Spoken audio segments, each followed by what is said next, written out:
राजस्थान की पूर्व मुख्यमंत्री और भाजपा के राष्ट्रीय उपाध्यक्ष वसुंधरा राजे इन दिनों झारखंड के दौरे पर हैं और इसी कड़ी में आज वो गिरिडीह पहुंची, जहां उन्होंने मोदी सरकार के 9 साल के कार्यकाल को बेमिसाल बताते हुए राज्य की हेमंत सोरेन सरकार पर जमकर हमला बोला। उन्होंने कहा कि केंद्र से कई योजनाएं झारखंड सरकार को मिली, लेकिन जिस योजना में पैसा केंद्र का खर्च हुआ उसमें हेमंत सरकार अपना क्रेडिट लेने की कोशिश कर रही है। वहीं उन्होंने जनता के साथ संवाद किया और उनकी कई समस्याएं भी सुनी। इस दौरान उन्होंने राज्य की हेमंत सरकार को कई योजनाओं में गड़बड़ी के लिए भी जिम्मेदार बताया। साथ ही साथ उन्होंने राज्य की हेमंत सोरेन सरकार को कई योजनाओं का नाम बदलकर क्रेडिट लेने का भी आरोप लगाया। वो गिरिडीह में एक होटल में पत्रकारों को संबोधित कर रही थी। इसी दौरान उन्होंने ये बातें कही। उन्होंने क्या कुछ कहा है, आइए आपको सुनवाते हैं। उपलक्ष्य में ये क्षेत्र मुझे दिया गया था कि मैं तक आऊँ, यहाँ सब लोगों से मिलूँ, सब लोगों से संवाद करूँ और पता करूँ और उनके कार्यक्रम जो अभी तक हुए हैं उनको लोगों के बीच में पहुँचाने की कोशिश करूँ और वो बात आप लोग तक भी पहुँचाए। तो उसी संदर्भ में आप लोगों के पास आई हूँ मैं और मैं से शुरू करना चाहूंगी। सबसे पहले देश के अंदर करीबन 112 आकांक्षी जिला एस्पिरेशनल डिस्ट्रिक्ट्स कहते हैं, वो मोदी जी ने चला के बनाए।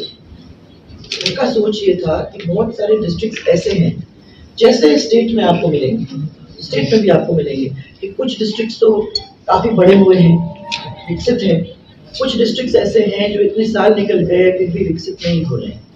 तो उन्होंने ये सोचा कि पूरे देश के अंदर ये ऐसी स्थिति कहाँ है, ऐसे 112 डिस्ट्रिक्ट निकाले और 112 डिस्ट्रिक्ट निकाल के डायरेक्ट फंड उनकी तरफ भेजने का काम, ताकि ये डिस्ट्रिक्ट्स अब थोड़े से ऑन पार आने का काम हो जाए, पीछे नहीं रहे, वो भी थोड़ा सा आगे आ जाए। ये सोच करके उन्होंने इन डिस्ट्रिक्ट्स को चुना और उसमें से 19 डिस्ट्रिक्ट्स झारखंड के भी हैं। मुझे याद है कि ये उस समय आपका बिहार मैंने का एक हिस्सा था। तो अटल जी के कैबिनेट के अंदर जब लोग थे तो उस समय तय हुआ कि यहाँ के लोगों के लिए यहाँ की संपदा अच्छी तरह से इस्तेमाल हो सके ताकि वो अपने पैरों पे खड़े हो सके। ये सोच करके 3 नए स्टेट बनाए गए थे, उत्तराखंड, छत्तीसगढ़ और झारखंड। और आइडिया ये था कि ये अपने स्टेट को चलाएंगे तो यहाँ के लोग भी जो आप देखेंगे आकांक्षा मैंने एस्पिरेशनल ये एस्पिरेशनल डिस्ट्रिक्ट जो है उसी तरीके से ये सोचा गया था कि ये 3 स्टेट्स बना देंगे तो ये 3 स्टेट्स के लोग भी अपने आप के ऊपर और अपने आप को बढ़ाने की पूरी कोशिश करेंगे। तो 3 स्टेट्स को इस तरह से बनाया और फिर ये एस्पिरेशनल डिस्ट्रिक्ट बने ताकि वो पैसा डायरेक्ट उन डिस्ट्रिक्ट तक पहुंच सके।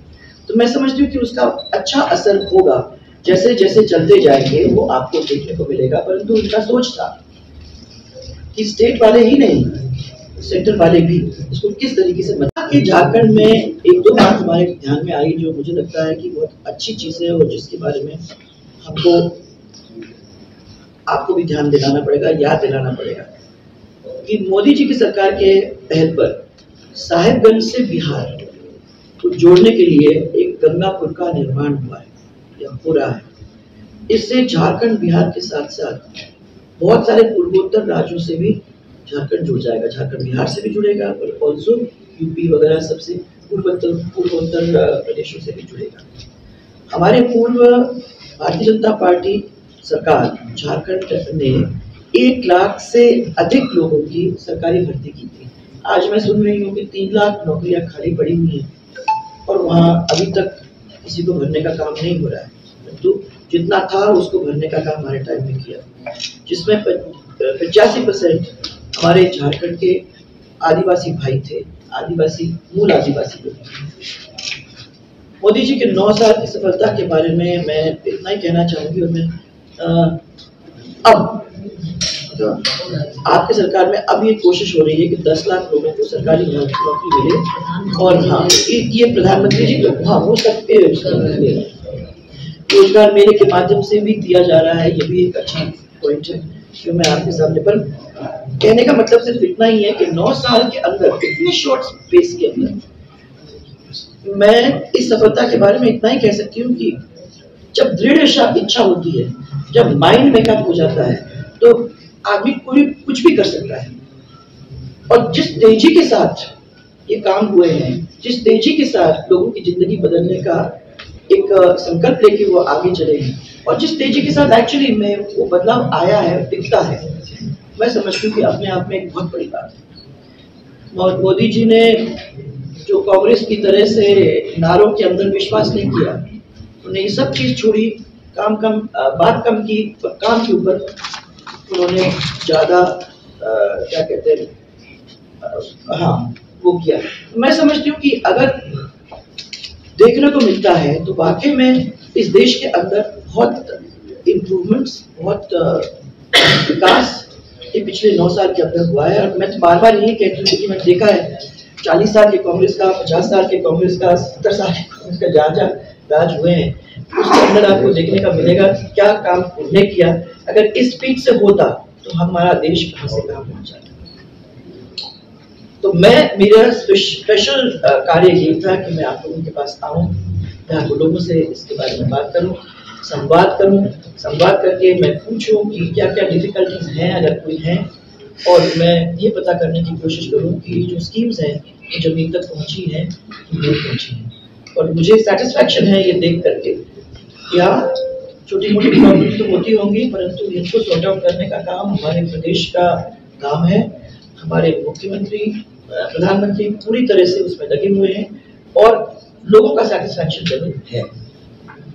इतना ही मैं कहने आई थी, और मैं धन्यवाद देते हुए चूल्हे के ऊपर आंखों में धुआं भर जाता था, आंखें लाल हो जाती थी, मैंने खुद ने जाके उनके घरों में देखा है। ऐसे से उनको मुक्ति मिल जाती है और रसोई गैस के चूल्हे पर उनको खाना बनाने का एक मौका मिलता है। हमने सोचा नहीं था कि इतने सारे गरीब लोग बैंक के साथ जुड़ सकते हैं। हम लोग मैंने टिन के अंदर, कपड़े के अंदर, दीवार के अंदर गरीब आदमी अपने अपने पैसे रखा करते थे, आज बैंकों से जुड़ गए हैं। हम कभी नहीं सोच सकते, हम नहीं सोच सकते थे कि मुफ्त इलाज लोगों का हो सकता है, गरीब लोगों का हो सकता है, वो ऐसे अस्पताल में जा सकते हैं जहाँ बड़े लोग पैसा देके जाते थे। हम कभी नहीं सोच सकते थे कि हमारी इस पीढ़ी को भव्य राम मंदिर देखने का मौका मिलेगा। वो सपना हमारा पूरा हो गया। हमने कभी नहीं सोचा था कि हमारा देश कई एरिया में दूसरे देशों का नेतृत्व करेगा, और हमने कभी भी नहीं ये सोचा था कि कोरोना का जो इतना बड़ा हम लोगों के ऊपर हमारी महामारी आई थी, तब भारत के देशवासी अपने ही जान नहीं बचाएंगे, परंतु दूसरे देशों के सदस्यों की जान बचाने का काम भी करेंगे। इतना बड़ा काम हुआ कि आज देश हमारे प्रधानमंत्री जी का रुझान माने हैं, और इंटरनेशनल स्टेज के ऊपर वो जब खड़े होते हैं तो मैं समझती हूँ कि हमारा देश गौरवान्वित होता है। सो प्रमुख काम फिर से मैं कहूँगी, एक तो राम मंदिर, उज्ज्वला योजना के 9 करोड़ लोग, 7 लाख तक की इनकम पर 0 टैक्स, 2017 से 23 में एमएसएमई सेक्टर के अंदर, छोटे व्यापार के अंदर 6 करोड़, ऑलमोस्ट 7 करोड़ युवाओं को रोजगार, 220 करोड़ से भी अधिक फ्री कोविड के अंदर वैक्सीन लगाई गई है, और 370 हटाया गया। जम्मू कश्मीर और लद्दाख की सूरत बदल गई, और 2014 में एक राष्ट्रीय राजमार्ग बहुत सारे बने। नेशनल हाईवे की जो लंबाई जो बने हैं नए वो करीबन 54,000 किलोमीटर और जुड़े, ये रिकॉर्ड है। वेलफेयर स्कीम में डायरेक्ट बेनिफिट ट्रांसफर से कोई सोच नहीं सकता था, पैसा जाता था पेंशन के लिए, कई चीजों के लिए उसको जाना पड़ता था पोस्ट ऑफिस में, पोस्ट ऑफिस से जाके अपना पैसा लेना पड़ता था। 100 रुपए होता था तो उससे 50 रुपए इधर उधर हो जाते थे। अब डायरेक्टली उनका पैसा सीधे उनके अकाउंट में पहुंच जाता है, ये कोई सोच भी नहीं सकता। प्रधानमंत्री आवास करीबन 4 करोड़ बन चुके हैं और पीएम किसान योजना के अंदर करीबन 11 करोड़ किसान परिवारों को लाभ मिला है। मैंने 6,000 रुपए का या आपके बीमा का 17 करोड़ जो है, और आपके टेक्नोलॉजी अपग्रेडेशन का जो उसके साथ साथ आप